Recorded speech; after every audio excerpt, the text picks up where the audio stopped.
The word IoTA has two distinct meanings as a noun. 1. A tiny or scarcely detectable amount. 2. The ninth letter of the Greek alphabet.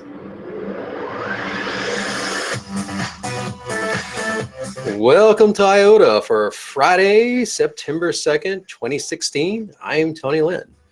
IoTA is a daily news podcast focused on the Internet of Things industry, and when given an opportunity, I'd like to talk a little bit about Atlanta as well. Well, it's bound to happen. Eventually, we'll get to a point where it was not a large news day. In fact, most of the stories that came today were just either rewrites of something we'd already reported on, or they were thought pieces that really didn't add to the news. But there was one, and then we'll read a little bit about the one and go from there. Just a little behind the curtains, a little bit of sausage making. So typically the way that I generate news, or that I report on the news, is that I've got a nice filter from Google that actually sends me anything that has IoT listed in it. Does a really good job of doing it. I also have several groups that I monitor within LinkedIn that actually also bring me the whatever is being talked about within LinkedIn, and sometimes there's news there, sometimes there's not. Typically what happens is that I get the most timely stuff from Google, and then LinkedIn tends to follow 2 or 3 days after the news is actually broken. So unless there's something new that I want to report on, or there's a new take on something we've talked about, I usually won't bring it back on board. Although, security is something that we talk about a lot. Outside of that, tend to try not to rehash the same stories, and unfortunately that was kind of what today was. But it usually takes a couple hours in the morning. I usually get up, crack of dawn, and start working on this, and my goal is to get this done and out the door. That way I can go do work. All right, so let's talk about what we've got going on today. So in RCR Wireless News, Philip Tracy reports on the top 5 industrial IoT companies. The industrial Internet of Things and its billions of projected devices have set companies from every end of the technology spectrum on a race to become the go-to solution in connecting enterprises. So here are the top 5 as he lists them. So, and in no particular order. Cisco. Cisco is the largest networking company in the world, already having the resources to deploy its products in an IoT environment and start connecting things. The company's own prediction said IoT will consist of 50 billion devices connected by 2020. Again, everybody's got a take on this, right? And Cisco certainly thinks they're going to have a large role in it. The Cisco IoT system and many IoT infrastructure technologies are already in place to help enterprises connect, manage, and control previously unconnected devices, as well as better secure physical and digital assets in the data. So the systems, there's 6 pillars that Cisco has laid out that they're very interested in, specifically around this network connectivity, IOX and fog applications. We talked about fog a couple of weeks ago. Security, both cyber and physical, data analytics, management and automation, and application enablement. Let's see, the company states its networks will work in industrial settings such as manufacturing, oil and gas, utilities, transportation, mining, the public sector, and others. Yes, and here it goes. Cisco has done the same for fog computing, a new way of looking at data analysis and storages. So the Cisco also just bought Jasper Technologies for $1.4 billion. Their cloud-based IoT software platform. So further, cementing their desire to be in IoT. The next one is AT&T. So one of the world's biggest telecom providers, AT&T, has been very vocal about its IoT approach.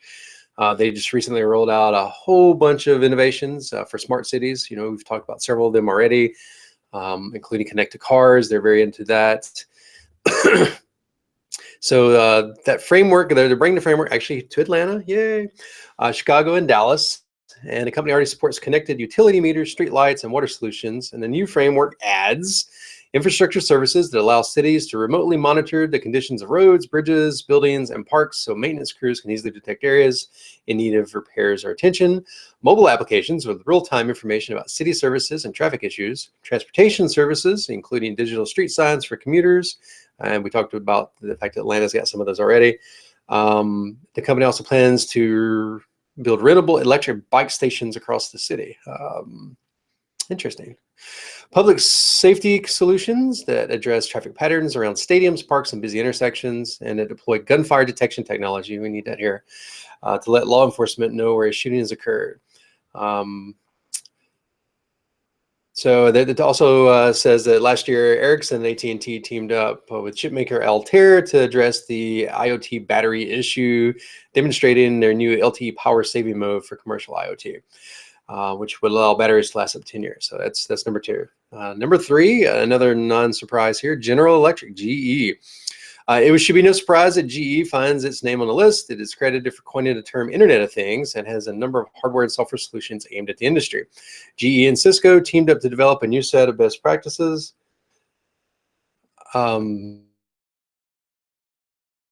Within a secure Cisco IT environment.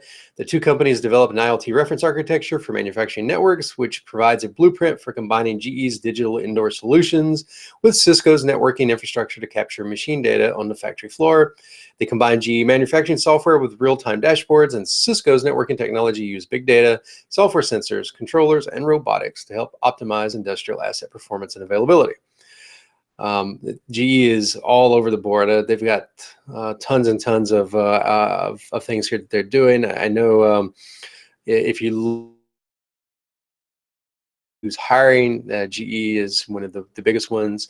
GE Digital is actually coming to Atlanta. They're relocating parts of this to here, and so that should be huge for us.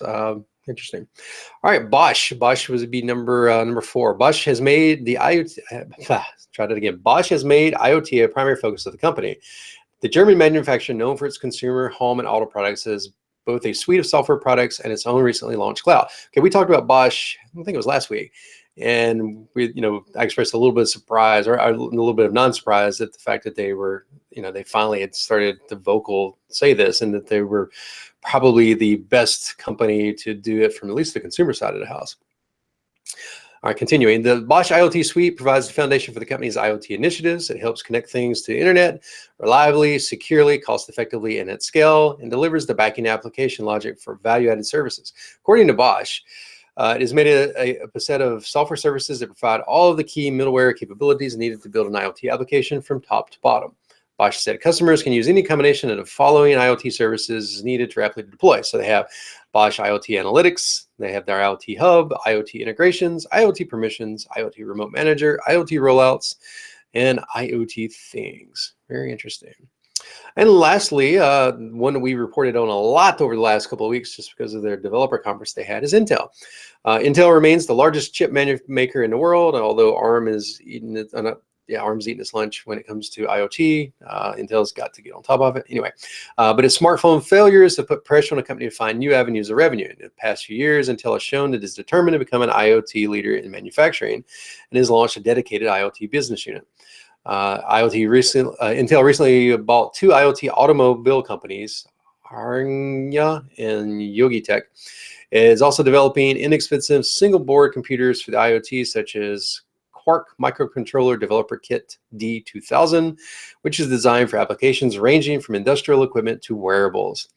Intel offers a number of chipsets and software solutions to address the 4 aspects of IoT system: scalability, manageability and analytics, security, and its ecosystem.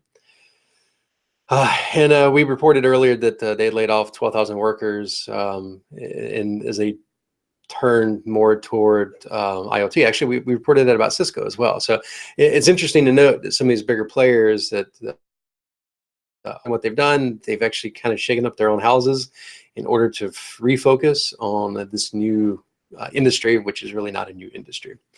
All right, well, that's it for the day. Like I said, it was a short news day. It does happen. Again, reminder, on Monday, we will not be here. It's a holiday, and I plan to be barbecuing and sitting by the pool. Outside of that, if you got any feedback, story ideas, send them to me at tonamak@gmail.com. If you want to follow me on Twitter, I'm at Tonamak. If you want to find out anything that I'm doing, it is at www.tonamak.com. And I think I've told you where Tonamak came from. If not, ask me, I'll tell you. If you're enjoying what we're doing and you want to see more and we see get more professional, maybe start digging up my own news, feel free to support us at patreon.com/Tonamak. And as always, you guys have a great day.